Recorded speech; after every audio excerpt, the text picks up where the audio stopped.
Welcome back to The Explainer. Today, we are unpacking what is honestly one of the most provocative, challenging texts in modern psychology, Sigmund Freud's The Future of an Illusion.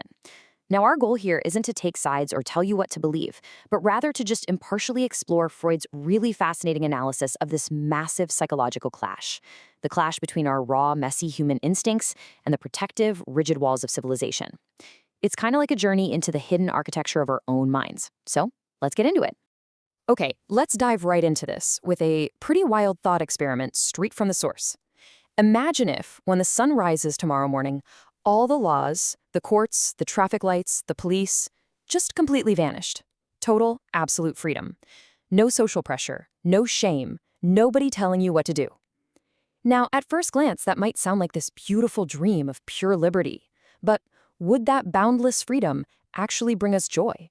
Or would it, within literally a matter of hours, turn into a terrifying, destructive nightmare that we'd all be desperately trying to escape? Well, that thought experiment leads directly to Freud's shockingly blunt premise. Deep down, we are all secretly enemies of civilization. I know, conscious you says you love peace, law, and order. We all love our modern comforts. But Freud argues that our unconscious mind actively hates these rules. Why? Because to keep us safe from the total nightmare of anarchy, civilization basically demands that we sacrifice our absolute wild freedom. So weirdly enough, we resent the very structures that are keeping us alive. So here is our roadmap for the explainer today. As we walk through Freud's evolutionary timeline of human psychology, we'll be hitting 1. Civilization's hidden cost. 2. Nature's terrifying power. 3. The cosmic father figure. 4. Anatomy of an illusion. And finally, 5. The voice of reason. Let's jump in. Section 1. Civilization's hidden cost. Freud insists that building a society isn't just about, inventing farming or coming up with basic medicine. There's a massive, ongoing psychological bill to pay. To really understand this cost, we have to talk about suppressed primal instincts.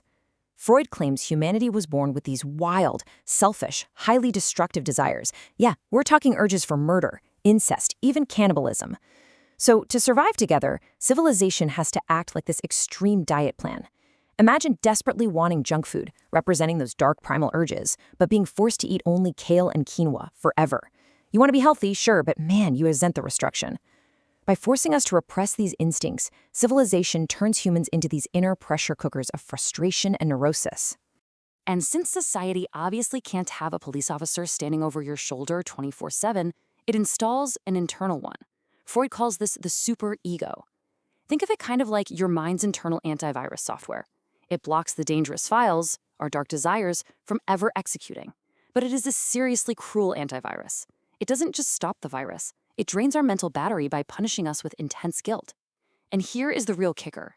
It punishes us not just when we do something bad, but the split second we merely think about doing something bad.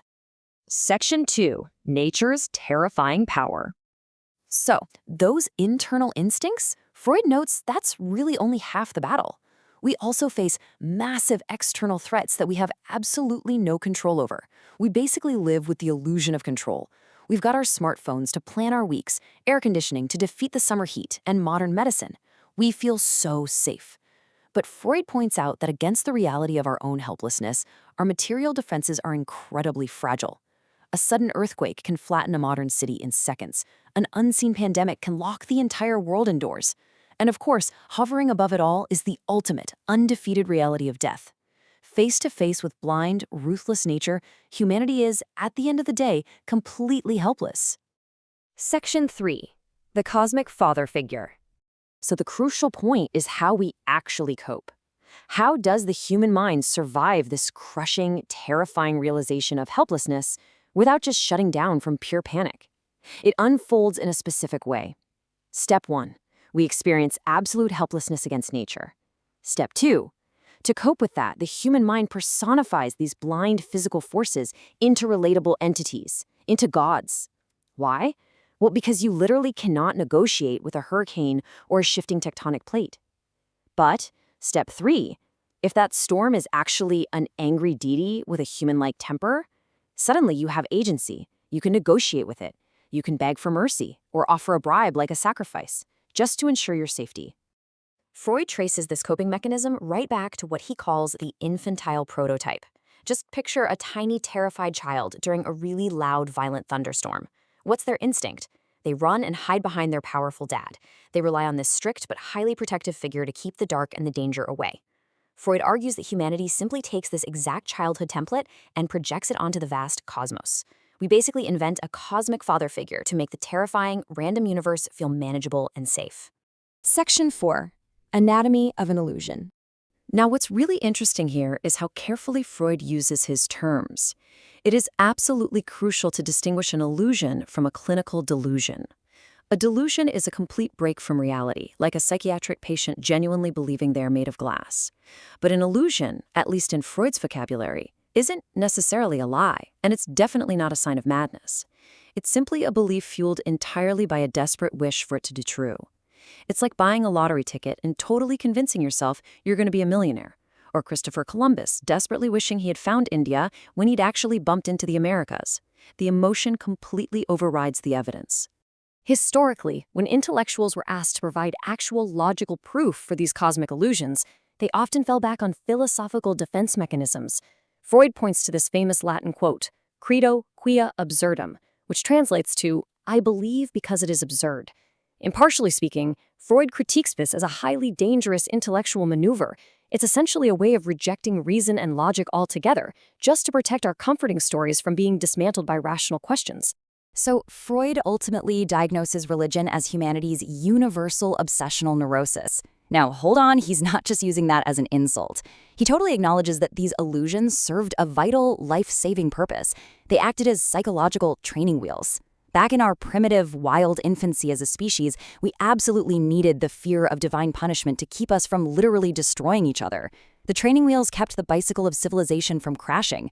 But Freud's main argument is that humanity's growing up, and it's finally time to take the training wheels off. Section 5. The voice of reason. If we do strip away the illusions and take off those training wheels, Freud proposes a solution he calls an education to reality. This brings us to Freud's concept of human reason, or logos.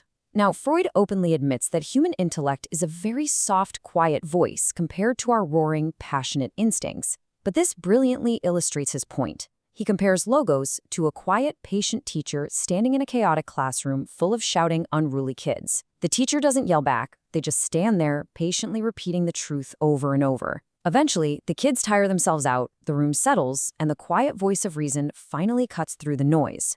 Let's move to how this builds into Freud's ultimate worldview, science versus illusion. Why does Freud champion science so hard? Because science actively invites questioning.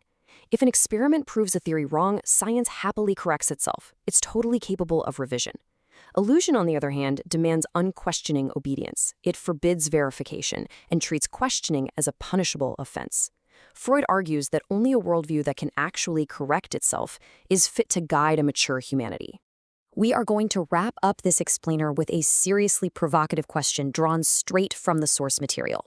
Freud really hoped that taking off the training wheels would lead us to bravely face reality. But we have to ask ourselves today, have we actually done that? Or in our modern world, have we simply replaced old illusions with shiny new ones? Do we now just place blind faith in technology, AI, or limitless material progress just to avoid facing our own helplessness? Have we actually grown up? Or are we just changing the shape of our illusions?